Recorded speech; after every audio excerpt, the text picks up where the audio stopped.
Hey guys, welcome back to my channel.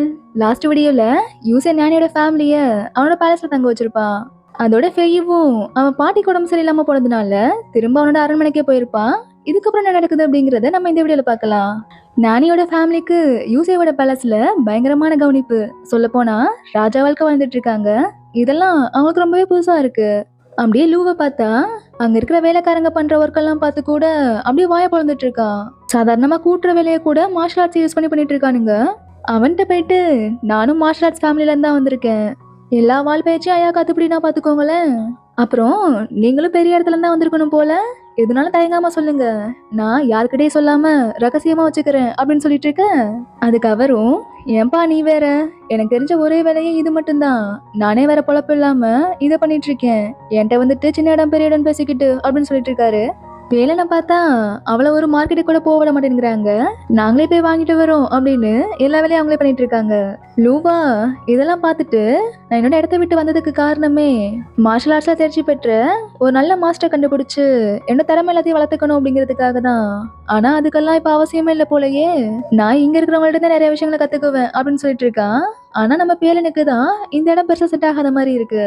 அப்படியே இன்னொரு பக்கம் சின்ன பார்த்தா இந்த வாழ்க்கையை நல்லாவே என்ஜாய் பண்ணிட்டு இருக்கா. ஆனா நானிக்கு இதெல்லாத்தையுமே யங்லார்ட் ஏதோ ஒரு காரணத்துக்காக தான் பண்ணிட்டு இருக்காரு அப்படிங்கிற மாதிரி தோணிட்டு இருக்கு. அதுக்கு ஜின்னும் இது எல்லாத்தையும் நம்மளை கரெக்ட் பண்றதுக்காக தான் பண்ணிட்டு இருக்காரு அப்படிங்கிற மாதிரி நினைச்சிட்டு, இந்த மாதிரி அவரை சந்தேகப்படுத்த நிறுத்துங்கம்மா, அவர் எதுக்காக அப்படி பண்ணிட்டு இருக்காரு அப்படின்னு எனக்கு மட்டும் தான் தெரியும் அப்படின்னு சொல்லிட்டு இருக்கா. எங்க லூ இங்க இருக்கிற எல்லாரையும் பார்த்து இன்ஸ்பயர் ஆகி பயிற்சி எடுக்க ஆரம்பிச்சிடுறான். அப்பதான் பேலனும் நான் போய் சமைக்க போறேன் அப்படிங்கிற மாதிரி சொல்லிட்டு இருக்கேன். இங்கதான் நிறைய பேர் இருக்காங்கல்ல, நீ போய் ரெஸ்ட் எடுன்னு சொல்றான். ஆனா பேலன், இப்படி எவ்வளவு நேரம் சும்மாவே இருக்கிறது, நான் போய் சமைக்க போறேன்ப்பா அப்படின்னு சொல்லிட்டு போக, அங்க போய் பார்த்தா பெரிய பெரிய செஃப் எல்லாம் வச்சு ஆல்ரெடி சமைச்சிட்டு இருக்காங்க. இவளா, நான் சமைச்சாதான் எங்க அம்மாவுக்கு ரொம்பவே பிடிக்கும், அப்பதான் எல்லாரும் சாப்பிடுவாங்க அப்படின்னு சொல்ல, சரி நீங்களும் சமைங்க நாங்களும் சமைக்கிறோம், யார் சமைக்கிறத விரும்பி சாப்பிடுறாங்களோ அவங்களே இனிமே சமைக்கட்டும் அப்படிங்கிற மாதிரி இவங்களுக்குள்ள ஒரு போட்டி போயிட்டு இருக்கு. இப்ப 2 பேர் செஞ்ச டிஷ்ஷையும் எடுத்து வச்சா இவ செஞ்ச டிஷ்ஷை யாருமே எடுத்து சாப்பிட்ற மாதிரியே தெரியல. அதுலயும் ஜின்லாம் இவ்வளோ டிஷ் வகை வகையா இருக்கிறப்போ யாருப்பா இந்த முட்டைக்கோஸ் பொரியெல்லாம் சாப்பிடுவா அப்படிங்கிற மாதிரி சொல்லிடுறா. அதனால பேலனும் நம்ம டிஷ் யாருக்குமே பிடிக்காம போயிடுச்சு அப்படின்னு வருத்தப்பட்டு அந்த டிஷ் எடுத்துட்டு வந்துட்டு இருக்க. இங்க லூ வாய வச்சுட்டு சும்மா இருக்காம இந்த முட்டைக்கோஸ் பொரியலை பார்த்துட்டு செஃப் தான் பண்ணிருப்பாங்கன்னு நினைச்சிட்டு, பேலன் இங்க இருக்கிற செஃபுக்கெல்லாம் உங்களை கூட சமைக்க தெரியாது போல, போயும் இந்த முட்டைக்கோஸ் பொரியலை பண்ணி வச்சிருக்கானுங்க அப்படிங்கிற மாதிரி சொல்லிடுறா. இதை கேட்டுட்டு பேலனும், இதுக்கு மேல நம்ம டிஷ்ஷை யாராலையும் அசிங்கப்படுத்தவே முடியாது அப்படின்னு இந்த டிஷ்ஷை நான் தான் செஞ்சேன் அப்படின்னு அழுதுகிட்டே அங்கிருந்து ஓடிடுறா. அப்படிங்க நானிய பார்த்தா இந்த பேலஸ்ல இன்னும் எத்தனை நாளைக்கு இப்படி காசே கொடுக்காம ஓசிலே வாழ்ந்துட்டு இருக்கிறது, அதனால இந்த பேலஸோட வாடகை எவ்வளோன்னு கேளு, நம்ம கொடுத்துடலாம் அப்படின்னு சொல்லிட்டு இருக்காங்க. அதுக்கு ஜின்னும், நம்மளா இங்க வந்தோம், அவர் தானே நம்மள இங்க தங்க சொல்லியிருக்காரு, அதனால எங்களாட எல்லாத்தையும் பாத்துக்குவாரு அப்படின்னு சொல்லிட்டு இருக்கா. அப்பதான் ரைட்டா நம்ம ஜென் அங்க வராரு.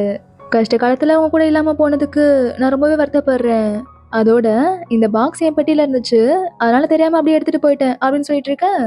இது நம்ம ஜின்னோட பாக்ஸ் போல, அதனால சித்தப்பா இது என்னோடது அப்படின்னு சொன்னதும் உடனே அதை நானி வாங்கி பார்த்தா அதுக்குள்ள நானி கிட்ட இருந்து ஆட்டையை போட்டு சேர்த்து வச்ச கொஞ்சம் காசு இருக்கு. இத நானி பார்த்ததும், இதெல்லாம் என்கிட்ட இருந்து எடுத்த காசு தானே, அதனால நானே வச்சுக்கிறேன் அப்படின்னு சொல்லிட்டு நம்ம நானே எங்க எடுத்துட்டு போயிட்டு இருக்காங்க. இப்ப அப்படியே யூசியோட மேன்ஷன்ல பார்த்தா யூசியோட அப்பா யூசியை பிடிச்சி நல்லா திட்டிட்டு இருக்காரு.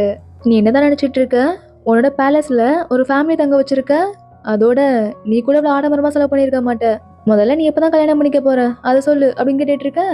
அதுக்கு யூசேவும், அப்பா அவங்க எல்லாரும் நம்ம 4th ஃப்ரெண்ட்ஸோட ஃப்ரெண்ட்ஸ், அவங்களுக்கு நம்ம தானே ஹெல்ப் பண்ணி ஆகணும் அப்படின்னு சொல்லிட்டு இருக்கான். அதான்டா ராசா, அதை நீ உன் காசுல பண்ணணும், இப்படி என் காசுல பண்ணக்கூடாது, முதல்ல இந்த மாதிரி என் மூஞ்சி முன்னாடி நிக்காத, உன்னை பார்த்தாலே எனக்கு டென்ஷன் ஆகுது, எங்கேருந்து கிளம்பு அப்படின்னு சொல்லி நம்ம யூசேவை திட்டி அனுப்பிச்சிடுறாரு. இதனால இவனே இந்த கடுப்புல வந்துட்டு இருக்க. அங்க பார்த்தா நம்ம டெங்கின் வரா.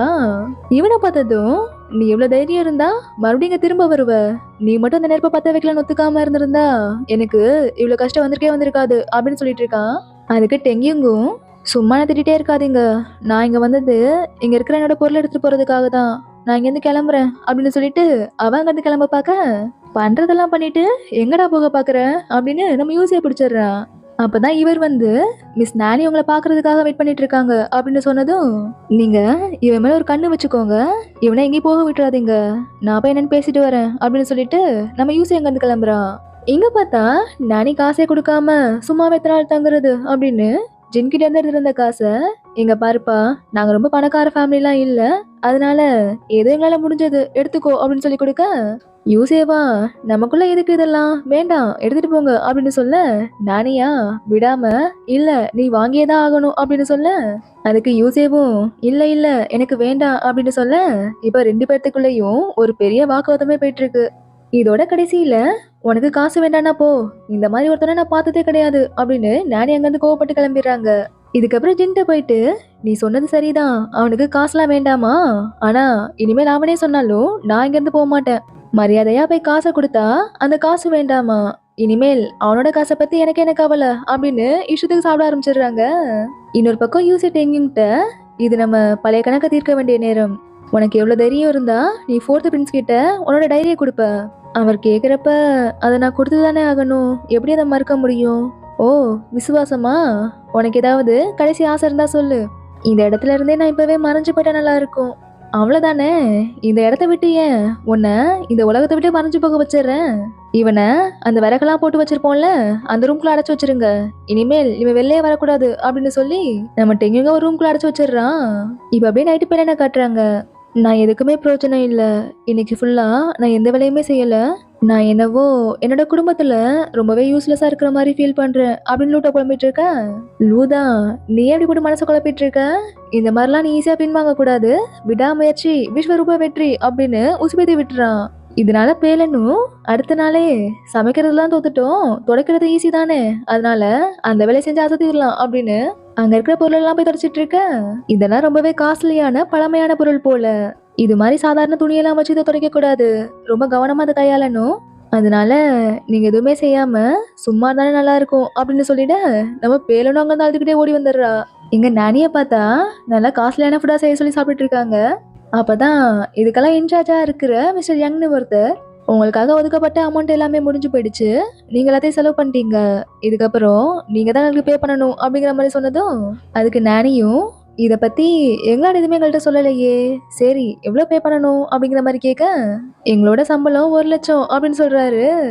இதை கேட்டதும் என்னது 1,00,000மா, ஒரு மாசத்துக்கு 1,00,000 கொடுக்குற அளவுக்குலாம் நாங்க வசதியான ஆளு கிடையாது, எங்களை இங்க எங்களோட தான் தங்க வச்சிருக்காரு, அதனால நீங்க ஏன் இதை பத்தி அவர்கிட்ட பேசக்கூடாது அப்படிங்கிற மாதிரி சொல்ல, இல்ல மிஸ் நானி, அவர் ஏற்கனவே எங்களுக்கு மொத்தமா ஒரு தொகையை கொடுத்துட்டாரு, இதுக்கப்புறம் ஆக வேண்டிய செலவுக்கெல்லாம் நீங்க தான் பொறுப்பு, அது மட்டும் இல்லாம 1,00,000 அப்படிங்கிறது எங்க மாச சம்பளம் இல்ல, அது எங்களோட ஒரு நாள் சம்பளம் அப்படின்னு சொன்னதும் அவ்வளவுதான், நானிக்கு தலையை சுத்துற மாதிரி ஆயிடுது, இந்த சாப்பாடு எங்க செலவுல தான் சேருமா, அப்ப தயவு செஞ்சு யாருக்கும் இதை கொடுத்துடாதீங்க, நான் இப்போ வந்துடுறேன் அப்படின்னு சொல்லிட்டு நேரா போய் ஜின்ட்டு தான் நடந்த எல்லாத்தையுமே சொல்லிட்டு இருக்காங்க.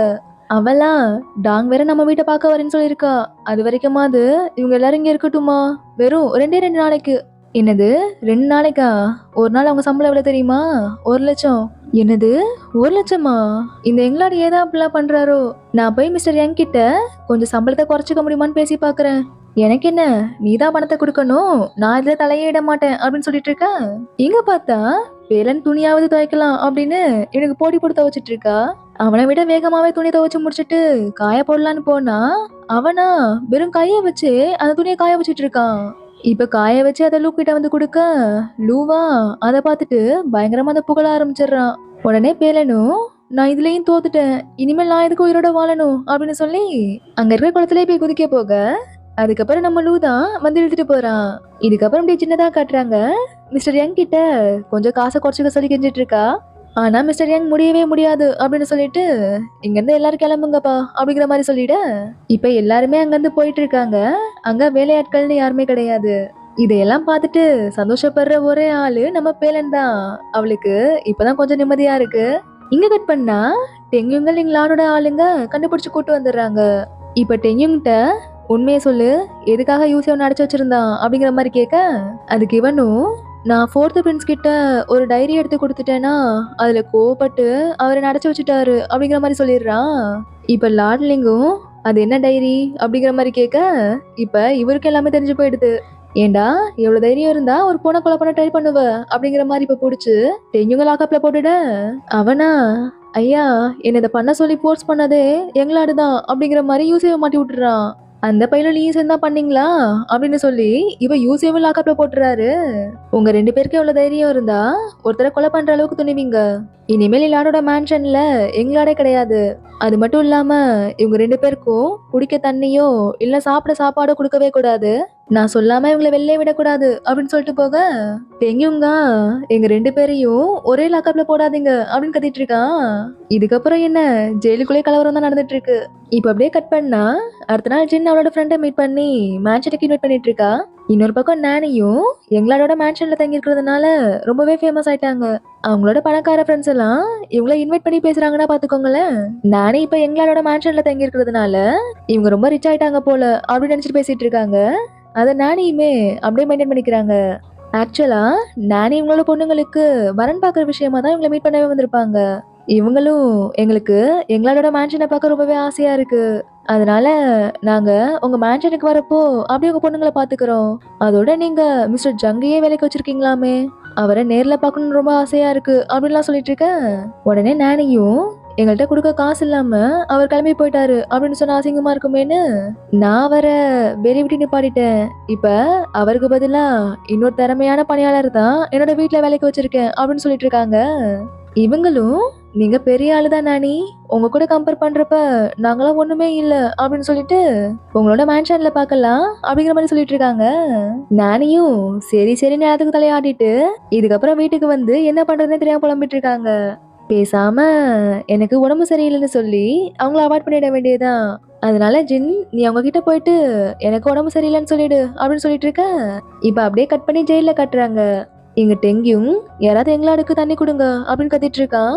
என்னடான்னு பார்த்தா இவன் சாப்பாடு தண்ணி இல்லாம இன்னும் கொஞ்சம் விட்டா செத்துருவான் போல. கிட்டத்தட்ட அந்த நிலைமையில தான் இருக்கான். இருந்தாலும் யூசேக்கு டெங்கிங் மேல இருக்கிற கோவம் குறையவே இல்ல. நான் செத்தாலும் உன்னை சும்மா விட மாட்டேன்டா அப்படின்னு சொல்லிட்டு இப்ப ஆளை பார்த்தா மூச்சு பேச்சு இல்லாம கிடக்குறான். இத பார்த்துட்டு டெங்கியும் ஐயோ எங்களாட்ட இறந்து போயிட்டாரு அப்படின்னு கத்திட்டு இருக்க. இப்ப அப்படியே கட் பண்ணி மேன்ஷன்ல காட்டுறாங்க. நாளைக்கு உடம்பு சரியில்லை அப்படின்னு சொன்னதும் ஜின் கிட்ட காஸ்ட்லியான மூலிகை எல்லாம் கிஃப்டா கொடுத்து விட்டுருக்காங்க. இப்ப நமக்கு வேற வழியே இல்ல, இவங்கள நம்ம இன்வைட் பண்ணியே தான் ஆகணும். ஆனா நான் வேற இங்க பணியாளெல்லாம் இருக்காங்கன்னு சொல்லியிருக்கேன், இங்க பணியாளே இல்லையே, இப்ப என்ன பண்றது? போச்சு போச்சு, அவங்க எல்லார்கிட்டையும் நான் வசமா மாட்டிக்க போறேன், அவங்க எல்லாரும் என்ன பார்த்து சிரிக்க போறாங்க, இப்ப நான் என்ன பண்ண போறேன் அப்படின்னு சொல்லி புலம்பிட்டு இருக்க. அப்பதான் நம்ம ஜின்னுக்கு லூவோட ஞாபகம் வருது. பேசாம நம்ம லூவையே பணியாளராக்கிட கூடாது. மிஸ்டர் ஜங் என்ன பிறக்கிறப்பவே திறமையான பணியாளராக பிறந்தாரு. எல்லாத்துக்கும் காரணம் ட்ரைனிங் தான். ட்ரைனிங் மட்டும் இருந்தா யார் என்ன வேணாலும் ஆகலாம் அப்படின்னு சொல்லி நம்ம லூவா இப்ப பணியாளராக்கிடுறாங்க. அப்படியே எங்க ஜெயில பார்த்தா தப்பிச்சு போக சவுத்துல சந்து போதுன்னு எதுவுமே இல்லையா அப்படின்னு எங்கேயும் தேடிட்டு இருக்க. இங்க இருந்து தப்பிச்சு போக வேற வழியே இல்லையே அப்படின்னு சொல்லி அங்க இருக்க ஜன்னலை பிடிச்சு அழுதுட்டு இருக்க. அது அப்படியே கையோட கழண்டு விழுந்துருது. ஒரு வழியா இங்க தப்பிச்சு போக வழி கிடைச்சிருச்சு அப்படின்னு சொல்லி அங்க தப்பிச்சு போக பார்த்தா இங்க யூசேவா அப்படியே போட்டு போக மனசு வர மாட்டேங்குது. மயக்கத்துல வேற இருக்கானா, அதனால யூசேவா அங்கன்னு தூக்கிட்டு தப்பிச்சு போயிட்டு இருக்கான். இப்ப அப்படியே அடுத்த நாள் பார்த்தா லூ பணியாளா அவனோட வேலையெல்லாம் செய்ய ஆரம்பிச்சிடுறான். இவனுக்கு கூட இருந்து வேலை பார்க்குற ஆளுங்களா நம்ம லிங்கோட ஃப்ரெண்ட்ஸ் எல்லாம் இருக்கானுங்க. நானே இதை பார்த்துட்டு இவங்களால செட் ஆகுற மாதிரி தெரியல அப்படின்னு புலம்பிட்டு இருக்கேன். ஜின்னும் இதுக்கு முன்னாடி நம்மளுக்கு பணியாளன்னு சொல்லிக்க ஒருத்தர் கூட இல்ல, அட்லீஸ்ட் இப்போ ஒரு கும்பலாவது இருக்கே, இதை வச்சு சமாளிச்சுக்கலாம் அப்படின்னு சொல்லிட்டு இருக்கா. அப்ப பெலன் வந்து நானிக்கிட்ட உங்களை உங்க ஃப்ரெண்ட்ஸ் தேடிட்டு இருக்காங்க அப்படிங்கிற மாதிரி சொல்ல, என்னடான்னு போய் பார்த்தா இவங்க 2 பேர்த்துக்குள்ளேயும் ஃபேஸ்க்கு போட என்ன கிரீம் வாங்குறது அப்படின்னு சொல்லி ஒரு சண்டை போயிட்டு இருக்கு. இதனால நீங்க தான் அதுக்கு ஒரு சரியான முடிவு சொல்லணும் அப்படின்னு சொல்லி நானே கூப்பிட்டு விட்டுருக்காங்க. கடைசியில நானே ஒரு கிரீமை சொல்ல, இந்த கிரீமை ஏன் நீங்களே இவங்க எல்லாருக்கும் வாங்கி கொடுக்க கூடாது அப்படின்னு சொல்லி நம்ம நானே ஏதோ நல்லா பசையுள்ள பாட்டின்னு நினைச்சு இவங்க எல்லாரோட பிள்ளையுமே அந்த கடைக்காரன் நம்ம நானியோட தலையில கட்டிடுறான். இப்ப நானியாலே காசு இல்லைன்னு சொல்ல முடியாதுல்ல, அதனால இதுக்காகவே ஆளுக்கு 10,000 செலவு பண்ணி மொத்தமா 30,000 செலவு பண்ணிட்டு வந்துடுறாங்க. இதனால ஜின்னு நானிய பிடிச்சு நம்ம இப்ப இருக்கிற நிலைமையில 30,000க்கு கிரீம் வாங்குறது ரொம்ப அவசியமா அப்படின்னு கத்திட்டு இருக்கா. அப்படியே இன்னொரு பக்கம் இங்க பார்த்தா டெங்யும் தான் யூசேவானோட பிளேஸ்க்கு கூட்டு போயிட்டு பத்திரமா பார்த்துட்டு இருக்கான். இதுக்கப்புறம் நானியோட மேன்ஷன்ல இவங்க எல்லாரும் வரவங்க கிட்ட எப்படி நடந்துக்கணும், எப்படி எல்லாம் பேசணும் அப்படிங்கிற மாதிரி ட்ரைனிங் எடுத்துட்டு இருக்காங்க. அதுல பீன்ஸையும் பீஃபையும் போட்ட சூப்னு சொல்லி உன்னை ரெடி பண்ணி வைக்கிறானுங்க. அதுக்குள்ள வெறும் பீன்ஸ் மட்டும்தான் இருக்கு, பீஃபை காணும். பீஃப் எங்கடான்னு கேட்டா பீஃப்ங்கிற வார்த்தை பேர்ல மட்டும்தான் இருக்கும், சூப்ல எல்லாம் இருக்காது. பீஃப் விக்கிற விலைக்கு யாரு வாங்கி சமைப்பா அப்படின்னு சொல்லிட்டு இருக்கானுங்க. இதை கேட்டு ஜின் கடுப்பாகி வரப்போற கெஸ்ட் கிட்ட எப்படி பேசணும் கூட உங்களுக்கு தெரியல, இவங்க ஒருத்தனுங்களே போதும் நம்மள மாட்டி விடுறதுக்கு அப்படின்னு சொல்லிட்டு அவ அங்க இருந்து கிளம்பிடுறா. இப்ப நானியும் இந்த பசங்களே நம்பிட்டு இருந்தா வேலைக்கு ஆகாது போல அப்படின்னு இப்ப மிஸ்டர் ஜங்க தான் போய் மீட் பண்றாங்க. எங்க வீட்டுல ஒரு பணியாள் இருக்கான், ஆனா அவனுக்கு சரியா வேலை செய்ய தெரியல. அதனால கம்மியான சம்பளத்துக்கு உங்களுக்கு தெரிஞ்ச யாராவது ஒரு half a day வேலைக்கு வருவாங்களா அப்படிங்கிற மாதிரி கேட்டுட்டு இருக்காங்க. அதுக்கு மிஸ்டர் ஜங்கும், அப்படி யாரும் எனக்கு தெரியாது, வேணா நம்ம ஒண்ணு பண்ணலாம், உங்ககிட்ட ஒரு பணியாள் இருக்கான்னு சொன்னீங்கல்ல, அவனை வேணா எங்கிட்ட ட்ரைனிங் அனுப்பி விடுங்க, எப்படி எல்லா வேலையும் செய்யணும் அப்படிங்கறத நான் அவனுக்கு ட்ரைனிங் கொடுக்குறேன் அப்படின்னு சொல்லிட்டு இருக்காரு. இதனால நானே இப்ப வேற வழியே இல்லாம நம்ம லூவ மிஸ்டர் ஜங் கிட்ட ட்ரைனிங் விட்டுட்டு வந்துடுறாங்க. இங்க கட் பண்ணா யூசேவையும் டெங்கையும் காட்டுறாங்க. யூசே டெங்கும் கிட்ட இப்பெல்லாம் எனக்கு ஓமேல உண்மையாவே ஒரு மரியாதை வந்துருச்சு. என்னால பண்ண முடியாத நிறைய விஷயங்கள நீ ரொம்பவே தைரியமா பண்ற. அது மட்டும் இல்லாம நான் என்னோட மேன்ஷனுக்கு திரும்பி போயே ஆகணும், இல்ல அப்படின்னா இதுக்கும் காரணமா உன்னதான் சொல்லுவாங்க. அப்புறம் தேவையில்லாம உனக்கு தான் பிரச்சனை வரும். நான் எங்களாடா என்னோட மேன்ஷன்ல போய் பண்ண வேண்டிய பொறுப்பு எனக்கு நிறைய இருக்கு. எங்க அப்பா என்ன கொன்னே போட்டாலும் பரவாயில்ல அப்படின்னு சொல்லிட்டு இருக்க. அப்படியே இன்னொரு பக்கம் பார்த்தா மிஸ்டர் ஜங் லூக்கு பயங்கரமா ட்ரைனிங் கொடுத்துட்டு இருக்காரு.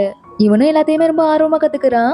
இப்ப ட்ரைனிங்லாம் முடிச்சிட்டு மேன்ஷனுக்கு திரும்பி வந்த லூவை பார்த்தா அப்படியே ஆளே அடையாளம் தெரியாத மாதிரி டோட்டலா மாறி போயிருக்கான். அவனோட பேச்சு, ட்ரெஸ், கேரக்டர்னு எல்லாமே மாறி இருக்கு. எந்த அளவுக்கு அப்படின்னா நம்ம பேலனை பார்த்தே மிஸ் பேலன் அப்படின்னு மரியாதையா கூப்பிடுற அளவுக்கு ஒரு பணியாளாவே மாறிட்டான். இப்ப அப்படியே இன்னொரு பக்கம் பார்த்தா யூசேவையும் டெங்கிங்கையும் கண்டுபிடிச்சு கூட்டு வந்துடுறாங்க.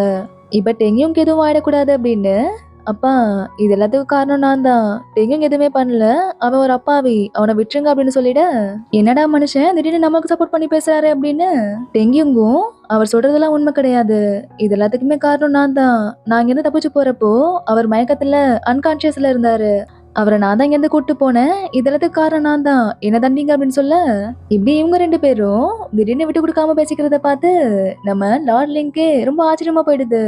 ஆக்சுவலா இவரும் பசங்களுக்கு என்னாச்சுன்னே தெரியலையே அப்படிங்கிற ஒரு பயத்துல தான் தேடி கூட்டு வர சொல்லியிருப்பாரு. அதனால உங்களை மன்னிச்சுட்டேன், இங்க இருந்து கிளம்புங்க அப்படின்னு சொல்லி மன்னிச்சு விட்டுட. அப்பதான் லார்ட் லிங்கோட அசிஸ்டன்ட், இன்னைக்கு நம்ம எங்களாடுக்கு பர்த்டே, அதுக்காக எதுவும் தயார் பண்ணணுமா அப்படிங்கிற மாதிரி கேக்குறாரு. அதுக்கு லார்ட் லிங்கும், அவனுக்கு வயசா ஆயிட்டே போதே தவிர கொஞ்சம் கூட பொறுப்பே இல்ல, அதனால வாழ்க்கையில கொஞ்சம் பாடத்தை கத்துக்கட்டும், பொறுப்பானதுக்கு அப்புறம் பாத்துக்கலாம் அப்படின்னு சொல்லிட்டு இருக்க. அப்படியே நானியோட மேன்ஷன்ல பார்த்தா விருந்துக்கு தேவையான எல்லாமே தயாராயிட்டு இருக்கு. விருந்துனா வேற ஒண்ணும் இல்ல, வெறும் டீ ஸ்நாக்ஸ் மட்டும்தான். எல்லா வேலையுமே லூ ரொம்பவே பர்ஃபெக்டா பண்ணி முடிச்சிடுறான். இனிமேல் கெஸ்ட் வர வேண்டியதுதான் மிச்சம், எல்லாமே தயாரா இருக்கு அப்படின்னு சொல்லிட்டு இருக்க. அப்படியே இன்னொரு பக்கம் யூசேவா அவனோட மேன்ஷன்ல விட்டுட்டு, இன்னைக்கு உங்களோட பர்த்டேல ஹாப்பி பர்த்டே எங்களோட, நான் இங்க இருந்து கிளம்புறேன் அப்படின்னு சொல்லிட்டு யூசே அங்க இருந்து கிளம்ப போக, ஒரு நிமிஷம் இரு, நம்ம ரெண்டு பேரும் ஃப்ரெண்ட்ஸ்னு நினைச்சேன், என் கூட சேர்ந்து சாப்பிடவும் ட்ரிங்க்ஸ் பண்ணவும் எனக்கு நிறைய பேர் இருக்காங்க, ஆனா உனக்கு கிடைச்ச சாப்பாட்டை எனக்கும் ஷேர் பண்ணி சாப்பிட்டு என்னோட கஷ்டத்துல கூட இருக்க உன்ன மாதிரி ஒரு நல்ல ஃப்ரெண்ட் எனக்கு இல்ல, அதனால நீ இங்கே இரு டெங்கும் அப்படின்னு சொல்ல, இதை கேட்டதும் டெங்குக்கு ரொம்பவே ஹாப்பி ஆயிடுது. இப்ப அப்படியே கட் பண்ணா ஜின்னோட ஃப்ரெண்டும் இங்க ஷாப்பிங்க்கு வந்திருக்காங்க. அங்கதான் டெங்கியும் ஒரு ரெஸ்டாரண்ட்ல இருந்து வெளில வரா. ஜின்ன பார்த்ததும் ஜின்ட்ட வந்து, இன்னைக்கு எங்களோட பர்த்டே, அதை செலிப்ரேட் பண்றதுக்காக இங்க ரூம் ரிசர்வ் பண்ணிட்டு போலான்னு வந்தேன், கண்டிப்பா நீங்களும் அந்த செலிப்ரேஷன்ல கலந்துக்கணும், நீங்க வந்தா எங்களோட ரொம்பவே சந்தோஷப்படுவாரு, அப்புறம் உங்க ஃப்ரெண்ட்ஸை கூட நீங்க கூட்டு வரலாம், ஃப்ரீ தான் அப்படின்னு சொல்லிட்டு போக, டாங்கா என்னடி நான் கூட என்னமோ நினைச்சேன், ஆனா நீயும் எங்களாடும் இவ்வளவு க்ளோஸா இருப்பீங்கன்னு நினைச்சு கூட பார்க்கல அப்படின்னு சொல்லிட்டு இருக்க. அதெல்லாம் அப்படிதான், முதல்ல செலிப்ரேஷனுக்கு போட்டு போக ஒரு நல்ல ட்ரெஸ் எடுக்கணும் அப்படின்னு சொல்லிட்டு ரெண்டு பேரும் அங்க இருந்து கிளம்ப, இதுக்கப்புறம் ஜின் மேக்கப்லாம் போட்டு யூசேவோட பர்த்டே பார்ட்டிக்கு போக ரெடி ஆயிடுறா. இப்ப அங்கிருந்து வெளில கிளம்ப கெஸ்ட் வர நேரமா பார்த்து, நீ எங்கடி போற? அம்மா நான் ஒரு முக்கியமான விஷயமா வெளில போறேன், போயிட்டு வந்து என்னன்னு சொல்றேன், இப்ப நான் கிளம்புறேன் அப்படின்னு அவ அங்கிருந்து ஓடிட. இப்ப கெஸ்ட் எல்லாம் மேன்ஷனுக்கு வர ஆரம்பிச்சிடுறாங்க. எல்லாம் ரொம்ப ரிச்சா பல்லாக்குல தான் வந்து இறங்குதுங்க. லூவை பார்த்துட்டு, நீ தான் இங்க வேலை பாக்குற பணியாளா, நீ மட்டும் தான் வேலை பாக்குற போல, வேற யாரையும் காணும் அப்படின்னு கேட்க, அதெல்லாம் திறமை இல்லாதவனுக்கு தான் 10 பேர் தேவைப்படுவாங்க, எனக்கு நான் ஒருத்தனே போதும் அப்படின்னு சொல்லிட்டு இவங்க எல்லாரையும் உள்ளார கூப்பிட்டு உட்கார வைக்கிறாங்க. இவங்கள முக்கியமா இன்வைட் பண்ணதே ஜின்னுக்காக தான், ஆனா ஜின்னு இங்க இல்லாததுனால அவ எம்ப்ராய்டிங் கிளாஸ் போயிருக்கா அப்படின்னு சொல்லி சமாளிச்சுட்டு நீங்க ஏன் என்னோட மத்த பொண்ணுங்களை பார்க்க கூடாது அப்படின்னு சொல்ல, லூவும் உங்க 3 பொண்ணுங்களையும் நான் இப்பவுமே வர சொல்றேன் அப்படின்னு சும்மா கைதான் தட்டுறான். உடனே எல்லாரும் வந்து ஒவ்வொருத்தரா அவங்கள அறிமுகப்படுத்திட்டு இருக்காங்க. இத பார்த்ததும் நம்ம நானிக்கே அவங்க கண்ண நம்ப முடியல. இதெல்லாம் நம்ம பிள்ளைங்க தானா அப்படிங்கிற மாதிரி ஆச்சரியமா பார்த்துட்டு இருக்காங்க. உங்க பிள்ளைங்களாம் ரொம்பவே அழகா இருக்காங்க. ஆனா இவங்களுக்குன்னு ஏதாவது திறமை இருக்கா அப்படிங்கிற மாதிரி கேட்க, உடனே லூவும் ஏன் இல்ல அப்படின்னு சொல்லி லூ கூட சேர்ந்து 4 பேருமா பயங்கரமா டான்ஸ் எல்லாம் ஆடிட்டு இருக்காங்க. ஆனா என்ன, அந்த டான்ஸ பார்க்கதான் முடியல. நானியா மானத்தை வாங்காதீங்கடா அப்படிங்கிற மாதிரி பார்த்துட்டு இருக்க. இப்ப அப்படியே இன்னொரு பக்கம் சின்ன பார்த்தா யூசேவோட பர்த்டே பார்ட்டில சூப்பரா டான்ஸ் ஆடிட்டு இருக்கா. சொல்ல போனா நம்ம யூசேவே இப்ப சின்னோட அழகுல மயங்கிடுறான். நீங்க இவ்வளவு சூப்பரா டான்ஸ் ஆடுவீங்கன்னு நான் எதிர்பார்க்கவே இல்லைங்க அப்படின்னு இவங்க 2 பேரும் இப்படி பேசிட்டு இருக்க. அப்படியே இங்க மேன்ஷன்ல பார்த்தா இவங்க டான்ஸ் எல்லாம் பார்த்துட்டு கிளம்புனா போதும்டா சாமி அப்படின்னு ரொம்ப நேரம் ஆயிடுச்சு, அதனால அப்படின்னு இவங்க சொல்ல வர்றதுக்குள்ள லூ முந்திக்கிட்டு, ஆமா ரொம்ப நேரம் ஆயிடுச்சு, நம்ம டின்னர் சாப்பிடலாம் அப்படின்னு சொல்லிட்டு இருக்கான். டேய், இவங்களுக்கு வெறும் டீ ஸ்நாக்ஸ் கொடுத்ததே ரொம்ப பெருசு, இதுல டின்னருக்கு எங்க போறது அப்படின்னு இவங்க கேட்டுட்டு இருக்க. நான் ஜென்னி கிட்ட கொஞ்சம் பணம் கேட்டேன், அவரு காஸ்ட்லியான மூலிகை அடகு வச்சு எனக்கு கொஞ்சம் பணம் கொடுத்திருக்காரு, அதை வச்சு மேனேஜ் பண்ணிக்கலாம் அப்படின்னு இவர் பிளான் பண்ணிட்டு இருக்க. நானியா இதெல்லாம் வேணாம்ப்பா, பேசாம அந்த காசை அவர்கிட்ட திருப்பி கொடுத்துரு, இவங்களை அமுச்சு விட்டுறலாம் அப்படின்னு சொல்லிட்டு இருக்காங்க. இதுக்கப்புறம் பார்த்தா நானியோட மேன்ஷன்ல ஒரு பெரிய கும்பலே வந்து டின்னர் சாப்பிட்டுட்டு இருக்கு. இப்ப எங்க கட் பண்ணா ஜின்னும் யூசேவும் நல்லா ட்ரிங்க்ஸ் பண்ணிட்டு பேசிட்டு இருக்காங்க. அப்ப ஜின் யூசேட்ட உங்க மனசுல என்னதான் இருக்கு என்கிட்ட சொல்லுங்க அப்படிங்கிற மாதிரி கேட்க, அதுக்கு யூசேவும் அவங்க அம்மாவை ரொம்பவே மிஸ் பண்றதா ஃபீல் பண்ணி பேசிட்டு இருக்கான். அப்ப இன்னும் கொஞ்சம் குடிக்க ட்ரிங்க்ஸ் வேணும் அப்படின்னு ட்ரிங்க்ஸ் எடுக்க போக ஜின் கிட்ட கொஞ்சம் க்ளோஸா வந்ததும் ஒருவேளை நம்மள கிஸ் பண்ணதான் ட்ரை பண்றாரோ அப்படின்னு ஜின்னே முந்திக்கிட்டு நம்ம யூசேவை கிஸ் பண்ணிடுறா. இப்ப கிஸ் பண்ணிட்டு வெக்கப்பட்டு அங்கிருந்து வேற கிளம்ப அவளோட விசிறியை விட்டுட்டு போயிடுறா. இவன் உங்களோட விசிறியை விட்டுட்டு போயிட்டீங்க அப்படின்னு சொல்லிட்டு அந்த விசிறியை கையில வச்சிட்டு இருக்க. அப்படியே கட் பண்ணி இங்க பார்த்தா லூவா அவங்க கிட்ட இன்னும் உங்க ஃப்ரெண்ட்ஸ் யாரா இருந்தாலும் கூப்பிடுங்க, ஒன்னும் பிரச்சனை இல்ல அப்படிங்கிற மாதிரி சொல்லிட்டு இருக்கான். இதெல்லாம் பார்த்துட்டு முதல்ல லீச்சன் கடுப்பாயிடுறா. இப்ப நானே மொத்த பொறுமையை இழந்து போதும் நிறுத்துங்க, நீங்க எல்லாரும் நினைக்கிற மாதிரி நாங்க இல்ல, நாங்களும் ஒரு சாதாரண அப்படின்னு சொல்ல வர்றதுக்குள்ள அங்க நம்ம ஜின் வந்துடுறா. நல்லா குடிக்க வேற செஞ்சிருக்காளா, அதனால எங்கடி போயிட்டு வந்த அப்படிங்கிற மாதிரி நானே கேட்க, அம்மா நான் எங்களோட பர்த்டே பார்ட்டிக்கு போயிட்டு வரேன் அப்படிங்கிற மாதிரி இவரு வளரிட்டு இருக்கா. இதை கேட்டதும் எல்லாரும் அப்ப எங்களாடுக்கும் இவளுக்கும் ஏதாவது சம்திங்கா அப்படிங்கிற மாதிரி கேட்க, அப்படிலாம் இல்ல, நீங்க நினைக்கிற மாதிரி கிடையாது அப்படின்னு சொல்லிட்டு இருக்காங்க. நீங்க நினைக்கிற மாதிரி ஜின்னுக்கும் எங்களாடுக்கும் இடையில எந்த ஒரு ரிலேஷன்ஷிப்பும் இல்ல அப்படின்னு சொல்லி வாய முடுறதுக்குள்ள அங்க நம்ம யூஸே நல்லா குடிச்சிட்டு ஜின் அங்க விட்டுட்டு வந்த அந்த விசிறி எடுத்துட்டு வந்துடுறான். இப்ப ஜின் யூஸே கிட்ட நீங்க ஏன் இங்க வந்தீங்க அப்படிங்கிற மாதிரி கேட்க, நான் ஏன் இங்க வரக்கூடாது, இது என்னோட வீடு, இந்த வீட்டுலதான் நீங்க எல்லாரும் தங்கிட்டு இருக்கீங்க அப்படின்னு சொல்லிட்டு இருக்கான். நானியும் அவங்க சொல்றது ரைட்டு தான், நாங்க எல்லாரும் அப்படின்னு சொல்ல வர்றதுக்குள்ள யூசேவா நாங்க எல்லாரும் ஒரே ஃபேமிலி, மிஸ்டர் ஜங்க எங்க அப்படின்னு கூப்பிட, மன்னிக்கணும் மிஸ்டர் ஜங்க இங்க இல்ல, மிஸ்டர் லூ தான் இங்க இருக்கேன் அப்படின்னு சொன்னதும், யாரா இருந்தா என்ன போய் வைன் எடுத்துட்டு வா அப்படின்னு சொல்லிட்டு நானி கிட்ட, மிஸ் நானி இல்ல ஆன்டி நம்ம எல்லாரும் ஏன் சேர்ந்து ட்ரிங்க்ஸ் பண்ணக்கூடாது அப்படின்னு சொல்லிட்டு இருக்க. இவங்க 3 பேரும் இதெல்லாம் பார்த்துட்டு நேரமாச்சு நாங்க போயிட்டு வரோம் அப்படின்னு சொல்லி அங்கிருந்து நைசா நழுவ பாக்குறாங்க. இங்க யாரும் வெளில போக அனுமதி கிடையாது அப்படின்னு இவங்க 2 பேரும் குறுக்க வந்து அவங்கள வெளில போக விடாம பண்ணிட்டு இருக்காங்க. அது மட்டும் இல்லாம இன்னைக்கு எங்களோட பர்த்டே, அதனால எல்லாருமே என்ஜாய் பண்ணுங்க அப்படின்னு சொல்லிட்டு இருக்க. அந்த இடமே ரணகலம் ஆயிட்டு இருக்கு. இவங்க 3 பேரும் அங்க நடக்கிற எதுவுமே கண்டுக்காம அப்படியே அமைதியா இருந்துட வேண்டியதான் அப்படின்னு இவங்களும் சேர்ந்து நல்லா ட்ரிங்க்ஸ் பண்ண ஆரம்பிச்சிடுறாங்க. இங்க ஒயின் எடுத்துட்டு வர போன லூ இதெல்லாம் பார்த்துட்டு இங்க ஏதோ ஒண்ணு தப்பா இருக்கு அப்படிங்கிற மாதிரி பார்த்துட்டு நிக்க அப்படியே இந்த பாட்டு முடியுது. இதுக்கப்புறம் என்ன நடக்குது அப்படிங்கறத நம்ம அடுத்த வீடியோல பார்க்கலாம். இனிமே இந்த டிராமால பேலன்ஸ் இன்னும் ஒரு 3 இல்ல 4 பாட்டு தான் இருக்கும். அதனால மேக்சிமம் இந்த டிராமாவை இந்த வீக்குள்ளே பார்த்து முடிச்சிடலாம். ஸோ இது வரைக்கும் சப்போர்ட் பண்ண எல்லாருக்குமே ரொம்ப தேங்க்ஸ். அடுத்த வீடியோல பார்க்கலாம். பாய்.